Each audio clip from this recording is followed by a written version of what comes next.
viene a sincronizar agendas. Vienen de alguna manera a tratar de hablar el mismo idioma con el presidente de México. Han habido grandes diferencias, asimetrías. El gran problema que tiene en este momento, no solamente Estados Unidos, sino México, es el tema de la migración y el tema del fentanilo. Yo creo que esos son los dos grandes temas, tú lo mencionabas antes del corte, que vienen aquí a platicar con el gobierno de López Obrador. Y sobre todo a mencionar y decir, bueno, hay un escenario ya urgente que para Estados Unidos y para el presidente Biden ya no tiene tiempos extras. Y me refiero precisamente a las campañas electorales que ya empiezan. Y no puede quedar mal con los republicanos. Entonces yo creo que hay un componente político muy importante, pero sobre todo, y yo creo que el más clave, diría yo, es la exigencia de que ya se den operativos y de que la agenda de seguridad mexicana trate de sincronizarse con la estadounidense, porque en realidad vamos de la mano. Si hay algo que ha incurrido el gobierno de México desde hace 5 años es negar una realidad.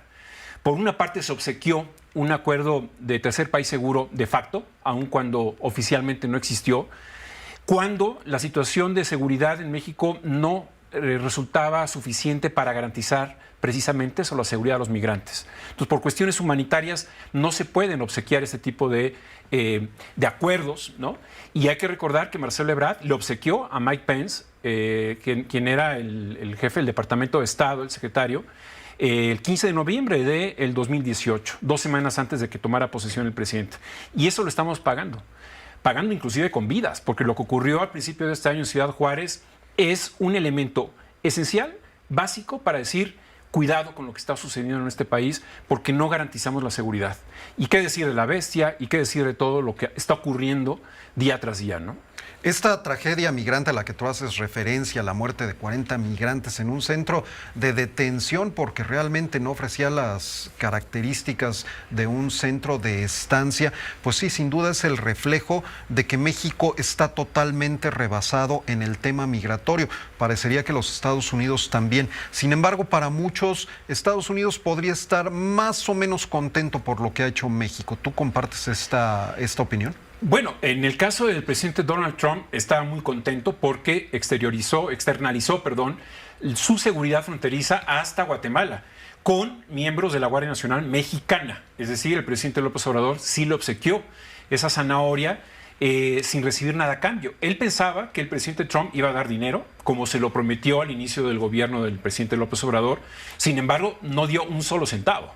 Esa es una realidad que también tendría que haber molestado al gobierno de México. Y sin embargo, la situación no cambió. Es decir, cuando ganó el presidente Biden, prácticamente mantuvo el statu quo anterior a la llegada de este presidente a la Casa Blanca. Entonces, creo que sí hay un conflicto muy fuerte porque, por una parte, en la agenda local, doméstica del presidente López Obrador, no quiere reconocer la gravedad de estas circunstancias, cuando ya desde el 2014-2013 en Siria, con la guerra civil, que se desplazaron o migraron la mitad del país hacia Europa, era una llamada de atención de lo que podría venir a México después, sobre todo, de la pandemia. La pandemia más las dictaduras de Venezuela, de Nicaragua, de Cuba, el estado fallido de Haití, la guerra en Ucrania. O sea, todos los componentes eran previsibles. Eran previsibles. Y sin embargo, el gobierno de México no cambió absolutamente nada.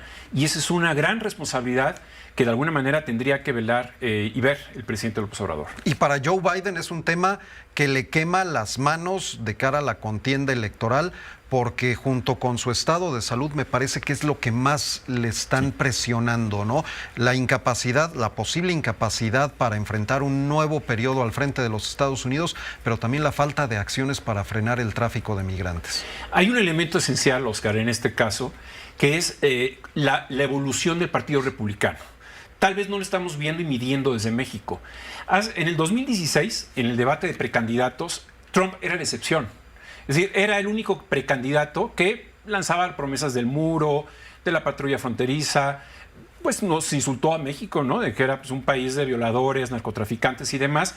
Y sin embargo, el resto, 10, 12 precandidatos, no tenían ese discurso. Hoy, si analizamos el debate de hace una semana entre republicanos, la excepción quizás sea uno. La mayoría tiene el mismo discurso de Trump. Lo que ocurrió ayer en el Congreso, en donde prácticamente guillotinan a McCarthy, que era el líder de los republicanos, es un látigo de Trump, del trumpismo, de la extrema derecha en Estados Unidos. La solicitud oficial de extradición se hizo de parte del Gobierno de México, de la Fiscalía de México, en el año 2022. El proceso tardó un tiempo de analizar las evidencias, y en el momento de que habían suficientes evidencias, los gobiernos de México y de Israel se pusieron de acuerdo para proceder con el proceso y para detenerlo a Roemer. Correcto. Rafael Arce, nuestro coordinador informativo, muy atinadamente le preguntaba a Fausto Pretelín, que nos antecedió en este espacio informativo, si se puede dar un proceso de extradición de buena voluntad, porque México e Israel no tienen pacto de extradición, no tienen acuerdo en esta materia. ¿Hay elementos como para que pudiera ser extraditado a nuestro país Andrés Roemer? ¿Lo consideran en este momento así las autoridades de su país? Entre Israel y México no existe un acuerdo formal de extradición, pero existe una larga tradición de relaciones, de 70 años de relaciones diplomáticas muy cercanas y de una cooperación y una amistad larga y cercana. Los dos estados, los dos países se pueden poner de acuerdo y proceder a una extradición sin que haya un acuerdo oficial, formal. No es necesario tener el acuerdo. Se pueden poner de acuerdo los dos países y sí proceder con el proceso en caso de que las dos fiscalías estén de acuerdo y los dos estados lleguen a la conclusión de que hay suficientes evidencias para procesar al presunto delincuente y a extraditarlo. Andrés Roemer argumenta ser un perseguido en nuestro país. El gobierno de México pues ha aportado las pruebas de las denuncias que existen en su contra, y esto pues abre un proceso legal allá en Israel para determinar si es válida o no esta extradición. Con base en otros casos similares que le haya tocado vivir al gobierno de Israel, ¿cuánto tiempo podría demorar un proceso como este? No hay un tiempo exacto que se pueda predecir. Es un proceso, es una audiencia que puede llevar tiempo, depende del proceso, depende de las evidencias, puede ser entre varias semanas, unos meses, no se podría dar una fecha exacta. ¿Existe alguna posibilidad de que Andrés Roemer sea liberado como parte de este proceso, o hay elementos suficientes, de acuerdo a lo que le han informado a usted, como para mantenerlo detenido? La Fiscalía del Estado de Israel, al igual como la de México, están convencidas de que hay suficientes evidencias. Como en cualquier otro caso, cada persona tiene el derecho de defenderse ante la corte y en la audiencia, y en principio la posibilidad podría existir, pero estamos convencidos, el Estado está convencido de que sí hay muchas evidencias, suficientes evidencias que justifiquen la detención. No, mira, es una encuesta hecha con todo el rigor metodológico. De hecho, quienes quieran pueden consultar en nuestra página de internet el reporte. Es un reporte bastante amplio donde detallamos paso a paso que seguimos, cómo se hizo la encuesta. Es una encuesta en vivienda, no es una encuesta telefónica, ni una encuesta en internet. Las encuestas en vivienda son las más confiables, ¿no? Entonces, pues literalmente la metodología es lo más rigurosa posible. Ahora, los resultados, como en muchos casos, pues siempre generan críticas por parte de quienes no se ven favorecidos por los datos de la encuesta, mientras que a quienes les favorecen pues son los que se dedican a promoverlo, ¿no? Viene con el territorio. Nosotros llevamos pues 15 años de estar publicando casi de manera ininterrumpida en el periódico El Universal nuestras encuestas nacionales. Entonces, bueno, no es nada nuevo, ¿no? Pues ahora sí que quienes ahora nos critican, en el pasado pues nos echaban flores, y así es parte del negocio, digamos. Lo que te puedo decir es tratemos de entender los datos de la encuesta, qué nos muestran. Por un lado, hay que recalcar, estamos a 8 meses del inicio, de la fecha de la elección. ¿Eso qué significa? Que, pues tienen que ocurrir las campañas, se tiene que completar la alineación. Lo que presentamos fue un escenario porque todavía no está definido quién va a ser el candidato o candidata de Movimiento Ciudadano por un lado. Todavía no sabemos si va a haber independientes, aunque ciertamente Claudia Sheinbaum y Xóchitl Gálvez pues ya prácticamente están definidas, ¿no? O ya están definidas, nada más hay que formalizar sus candidaturas. ¿Qué otros datos nos arroja la encuesta, además de la intención de voto de 50% para Claudia Sheinbaum y 20% para Xóchitl Gálvez? Y aquí yo nada más llamaría la atención de que no es el único indicador donde Claudia Sheinbaum tiene una ventaja holgada sobre Xóchitl Gálvez, ¿no? Tiene una ventaja en niveles de conocimiento, tiene una ventaja en opiniones positivas, y es una ventaja en ambos casos de 2 dígitos. Y por el lado de los partidos que los postulan, pues también Morena tiene una imagen mucho más favorable que PAN, PRI o PRD.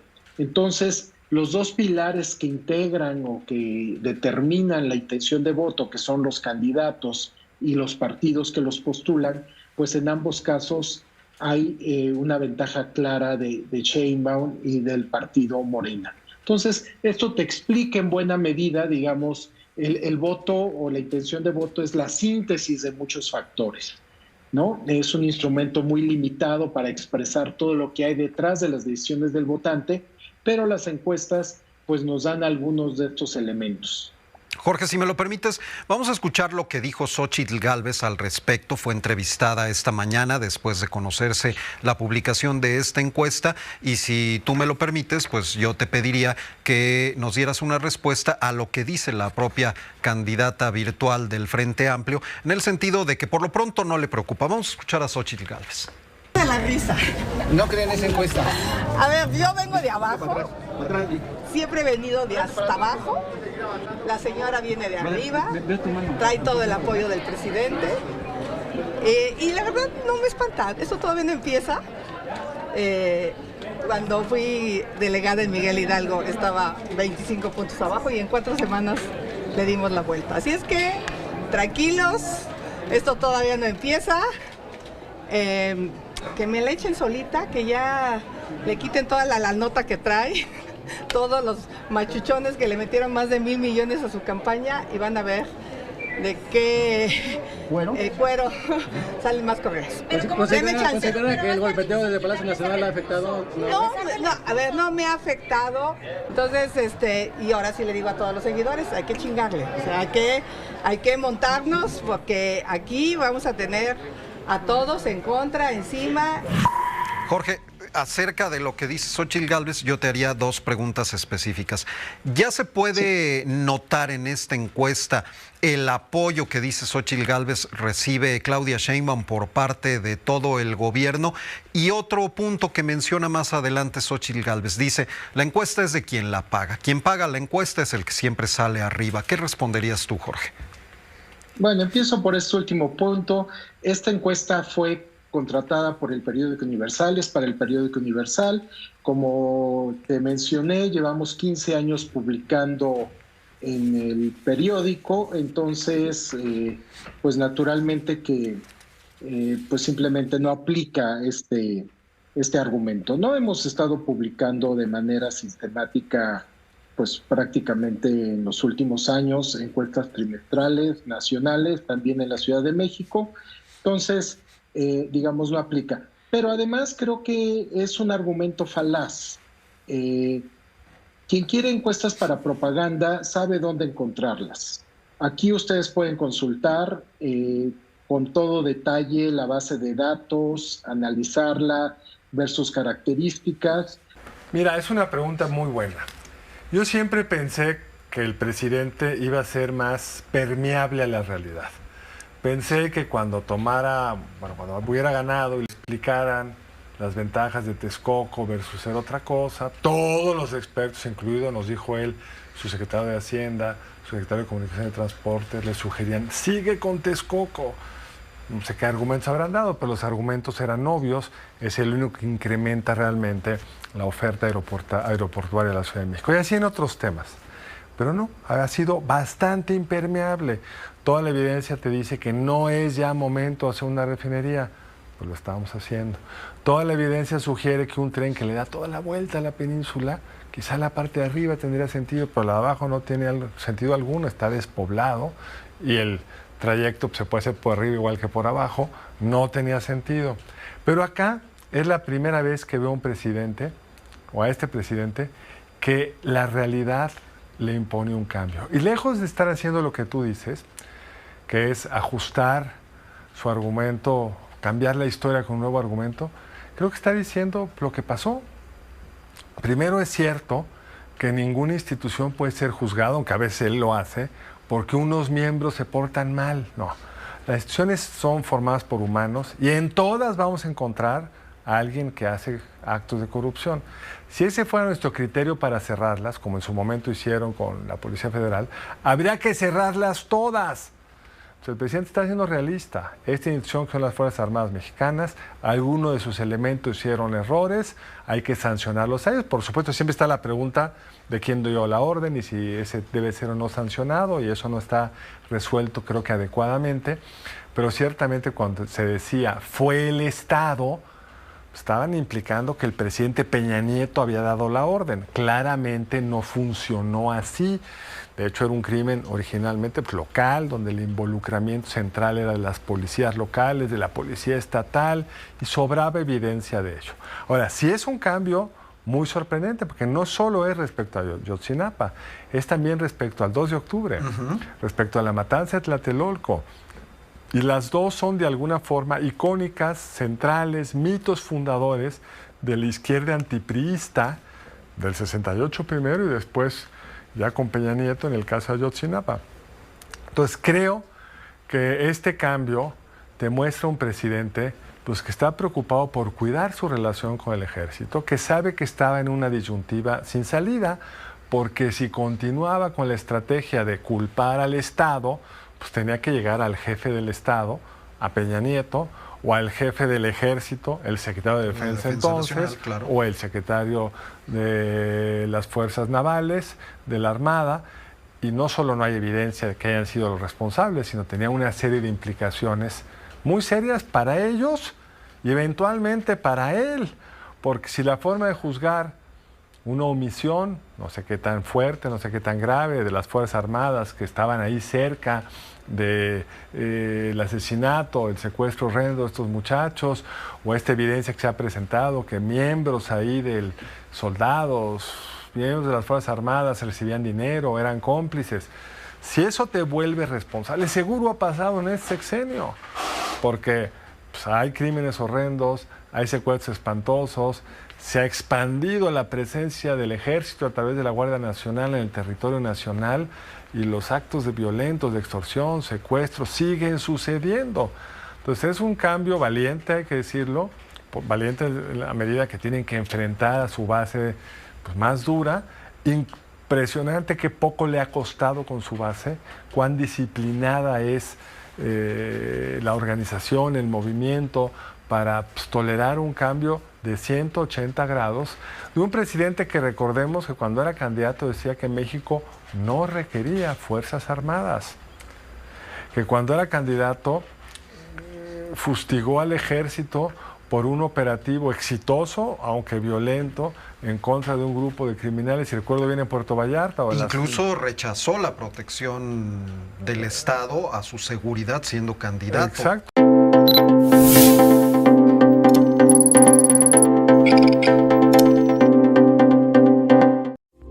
Esta fue una producción de Grupo Fórmula. Encuentra más contenido como este en radioformula.mx.